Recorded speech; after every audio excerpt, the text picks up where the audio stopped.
నమస్కారం గురుగారు. నమస్తే నాన్న. గురు కృపా హి కేవలం, మాతృకృపా హి కేవలం. గురుగారు, శ్రీ పరంపర విశ్వంబర పీఠాన్ని మొట్టమొదటిసారిగా అంటే విజువల్ మీడియాలో ఎవరైనా రావడము దర్శించుకోవడం జరిగిందేమో కానీ విజువల్ మీడియాలో మొట్టమొదటిసారిగా అందరికీ చూపించే అవకాశాన్ని శ్రీ సన్నిధి ఛానల్కి మీరు ఇచ్చారు. దానికి సర్వదా మీకు కృతజ్ఞతలు ఉంటాము. అమ్మ కృప నాన్న, శ్రీమాత కృప. అయితే ఇక్కడ పరంపరా పీఠంలో మొదటిగా రాగానే మేము దర్శించుకునే అమ్మవారి గురించి ఒకసారి మీరు అమ్మవారి గురించి మాకు వివరిస్తారా? తప్పకుండా నాన్న. ముందు అమ్మవారి దర్శనం చేసుకుందాం నాన్న.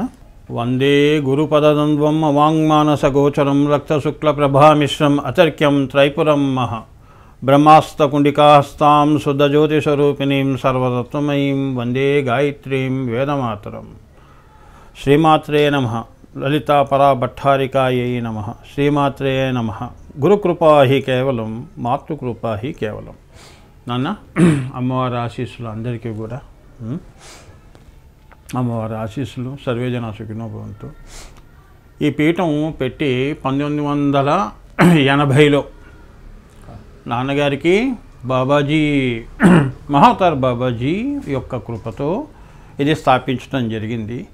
ఇది లోక కళ్యాణంగా ఇది నాన్నగారు ఈ పరంపర అనేది నామకరణం కూడా చేయటం జరిగింది. పరంపర అని ఎందుకంటారంటే గురు పరంపర అని.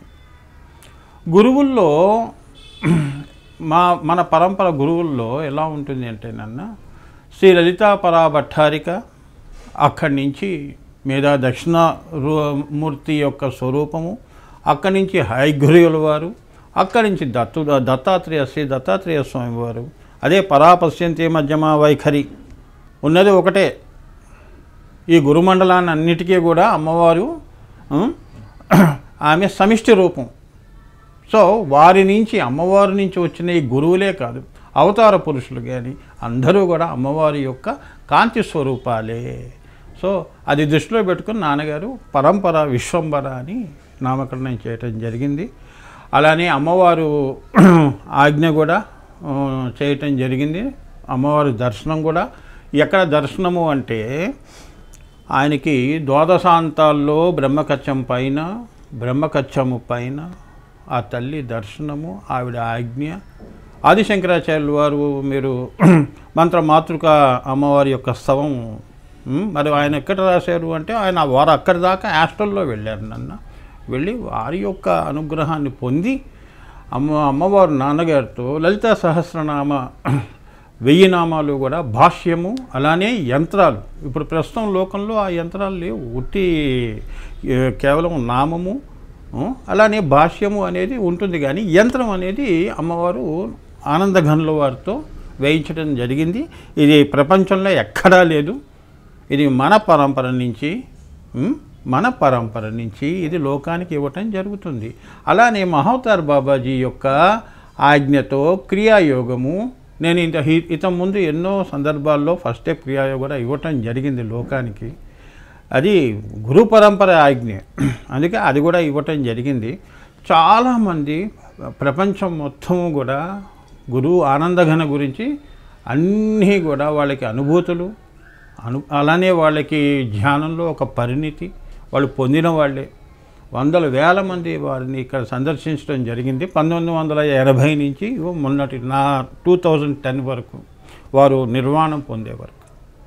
అంటే ఎప్పుడు ఈ పీఠాన్ని స్థాపించడం జరిగింది, అమ్మవారిని ఇక్కడ ప్రదర్శించేటప్పుడు కానీ మీకు ఏమన్నా సందర్భాలు ఏమైనా గుర్తున్నాయి గురుగారు?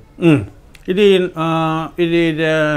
1980లో ఈ విగ్రహం కాకుండా మూల విరాట్ విగ్రహం, అది మా గురువు గారికి, మాకు ఇంకొక గృహం ఉంది మలక్పేట్ దిల్సుఖ్ నగర్లో, అక్కడ మూల విరాట్ రూపము. అదే రూపాన్ని నాన్నగారు ఇది దర్శనం ఇచ్చింది అమ్మవారు. ఈ రూపం మళ్ళీ మీకు ఎక్కడా కూడా కనిపించదు. ఇది నాన్నగారికి చెప్పి చేయించారు ఈ విగ్రహం. ఇదంతా కూడా ఈ రూపం అంతా కూడా ఏ గుళ్ళల్లోనూ ఎక్కడా కూడా ఇటువంటి రూపం ఉండదు. సో ఇది 1980లో వారు భక్తితో ఈ పీఠం స్థాపించడం జరిగింది. అప్పట్లో మీ వయసు ఎంత గురువు? నేను డిగ్రీ చేస్తున్నాను, ఫైనల్ ఇయర్. వారే నాకు సర్వం. అంటే ఇప్పుడు అమ్మవారికి ఈ పూజలు అలంకరణ ఇలాంటివి ఏమన్నా రాసి పెట్టి ఉంచారా గురుగారు? ఏదైనా ఈ రోజు ఇలా చేయాలి అలాగే? మా పరంపరలో విధి ఏంటంటే నన్ను ఎక్కువ మేము నవరాత్రుల్లో, వసంత నవరాత్రులు, దసరా నవరాత్రులు చేస్తూ ఉంటాము. ఎక్కువ విశేష పూజలు ఉంటాయి నాన్న. ఎక్కువ నేనే పూజలన్నీ అమ్మవారి పూజలు, అలానే అమ్మవారి అలంకారాలు అన్నీ దశావతారాలు ఉన్నాయి కదా అమ్మవారివి, దశమహావిద్యల్లో దశావతారాలు, అవన్నీ కూడా భక్తులు మేమందరం కూడా కలిసికట్టుగా భక్తిగా నాన్నగారు చెప్పినట్టు ఆ సాంప్రదాయాన్ని ముందుకు కొనసాగిస్తున్నాం. అంటే ఇప్పుడు ఇక్కడ అమ్మవారి దర్శనం చేసుకోవడానికి ఇక్కడికి ఎవరైనా భక్తులు రావడానికి ఏమైనా సమయాలు ఏమైనా ఉన్నాయా, లేదా పలానా రోజు రావాలి, లేదా ముందు అపాయింట్మెంట్ తీసుకోవాలి, అలాంటి ఏమైనా ఉన్నాయా గురుగారు? సర్వసాధారణంగా మాకు ఇక్కడ చాలామంది పూజా కార్యక్రమం శుక్రవారాలకి ఈవినింగ్ సాయంత్రం 6:30కి వస్తూ ఉంటారు నాన్న. రోజు వారి పూజలు మేము చేసుకుంటాము. నాకు వచ్చేవాళ్ళు ఎక్కువ విజిటర్స్. సో యోగం గురించి వచ్చేవాళ్ళు, నేను క్రియాయోగ ఇనిషియేషన్స్ ఇస్తూ ఉంటాను. అలానే ధ్యానము గురించి చెప్తూ ఉంటాను.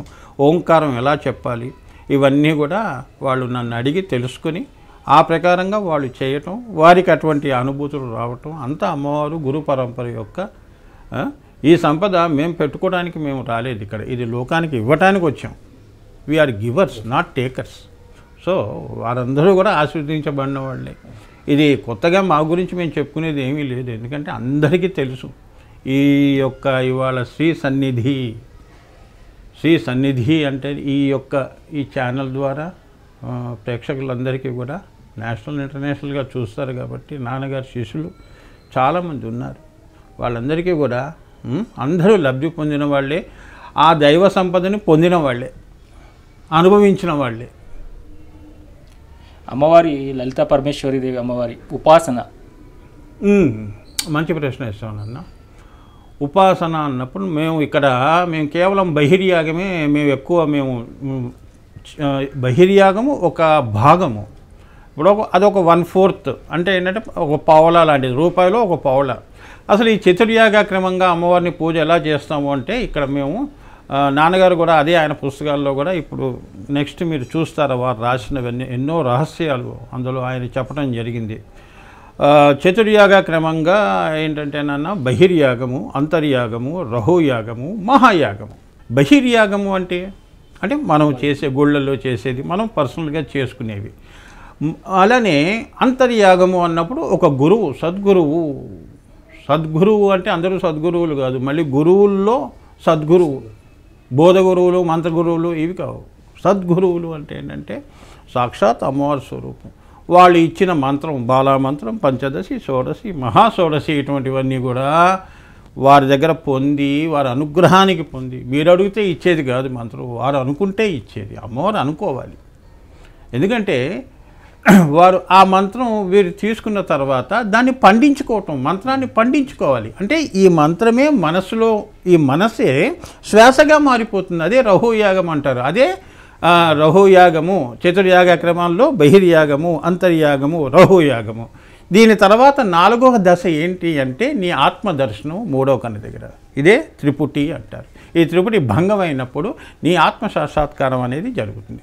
ఈ చతుర్యాగ క్రమం చేసిన ఎవరైతే శ్రీ విద్య చేసిన వాళ్ళు ఉంటారో వారికి జీవన్ముక్తి, అలానే వాళ్ళకి మళ్ళీ మరొక జన్మ ఉండదు. అది శ్రీ విద్యలో చెప్పడం జరిగింది.